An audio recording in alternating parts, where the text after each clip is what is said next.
देखिए, rescue operation अभी लगातार जारी है। मेन जो फोकस रेस्क्यू ऑपरेशन का है वो जो बड़ा टनल है जो लगभग 2.5 किलोमीटर का है उसी पर फोकस है। और सभी टीमें, चाहे वो आईटीबीपी की हो, चाहे एनडीआरएफ की हो, चाहे आर्मी की हो, चाहे एसडीआरएफ की हो, सभी उसी में लगी हुई हैं।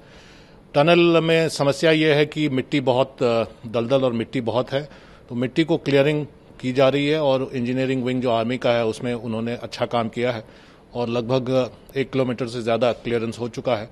और उम्मीद है कि जल्द से जल्द हम लोग उस स्थान तक पहुंच पाएंगे जहां हो सकता है लोग जीवित मिले। तो इसी पर फोकस है। जहां तक बाकी जो आंकड़े हैं वो ये हैं कि 27 लोग जिंदा निकल आ पाए थे, जिनमें से आईटीबीपी और एसडीआरएफ ने कुछ लोगों को रेस्क्यू भी किया था और कुछ लोग खुद अपने बल पर निकल आए थे। 11 लाशों को निकाला गया है।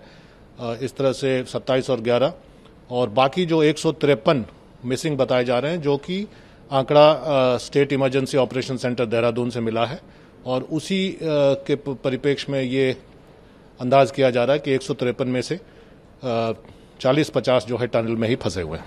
सर, अभी कितने और फंसे होने के, अगर पूरे ऑपरेशन की बात की जाए तो? देखिए, वो इलाका बड़ा है और टनल में जो मेजॉरिटी नंबर्स हैं वो 40 तक भी हो सकते हैं, 50 तक भी हो सकते हैं, ऐसा अंदाज लगाया जा रहा है। उससे ज़्यादा भी हो सकता है, इसलिए फोकस वहाँ है। बाकी लोगों के बह जाने की आशंका है और अगर कहीं वो जिंदा है या फंसे हुए हैं तो उस पर सूचना के आधार पर कार्रवाई की जाएगी।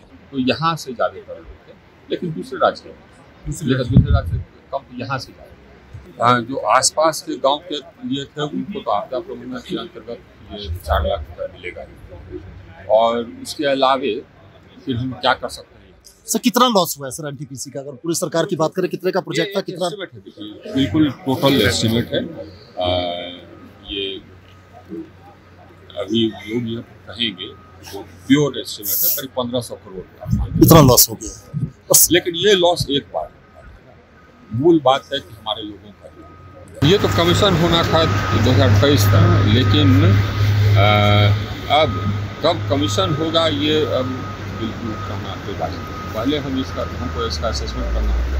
जो सिल्ट है उसका डिसिल्टेशन उस डिसिल्टेशन करेंगे तो लाखों टन सिल्ट आते थे। ये तो गनीमत है कि वो बैराज था, क्योंकि और इसको रोक दिया। लेकिन नीचे जो गांव या शहर का निसुमत के जो निचले हिस्से थे वो सब वो बैराज नहीं बचा। लेकिन इतना ह्यूज क्वांटिटी ऑफ सिल्ट को हम ये क्वेश्चन मार्क्स। तो अभी तुरंत कहना कि हाँ साहब तो हम कब से काम फिर शुरू कर सकेंगे और कब हम इसको कंप्लीट करेंगे, ये संभव। एक आखिरी सवाल है, बहुत छोटा सा, तो क्या ऐसी भी आशंकाएं बन सकती हैं कि इस प्रोजेक्ट को स्क्रैप ऑफ करना पड़ जाएगा?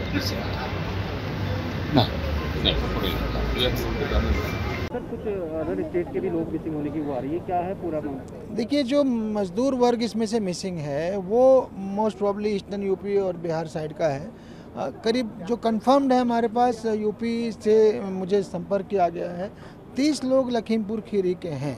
उन्हीं के लोगों के फ़ोन वहाँ गए हैं जो मजदूर थे परिवार वालों के, कि उन्होंने उनके अपने हिसाब से 15 लोग उन्होंने बहे हैं लगभग, और 15 लोग और मिसिंग हैं, ये उनका अपना अंदाज़ा है।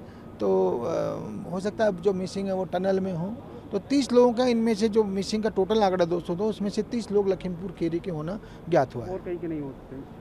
और बाकी के मैंने कहा ना, मिक्स्ड है। जो सुपरवाइजरी लेवल है, एक साइंटिस्ट भी था, आंध्रा का था, कल जो 12 बचाए गए, तो वो सुपरवाइजरी लेवल कुछ उत्तराखंड के भी हैं, कुछ आसपास के प्रदेशों के भी हैं। जो लेबर क्लास है वो ज़्यादातर ईस्टर्न यूपी और बिहार की ऐसी मेरे को बताया गया।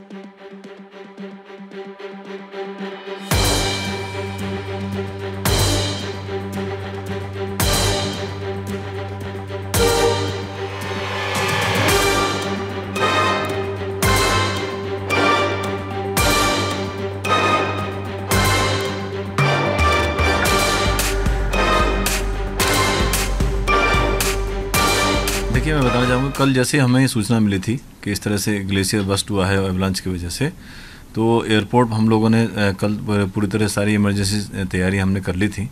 और कल जैसे कि एयरफोर्स के काफ़ी सारे मूवमेंट हुए जिसमें कि 2 हरकुलिस भी आए मूवमेंट थे, 2 AN-32 मूवमेंट थे, 4 हेलीकॉप्टर्स भी आए थे, NDRF की टीमें आई थी, उनके इक्विपमेंट्स आए थे। वो सब रात को हम लोग यहाँ पे रहे हैं, करीब 11 बजे तक सारी चीज़ें चली हैं।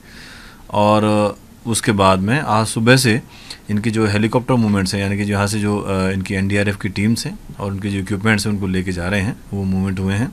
तो अभी इस समय इनके जो मूवमेंट हो रहे हैं, इनके 3 Mi-17 हेलीकॉप्टर्स हैं, एक चिनूक है, एक ALH है।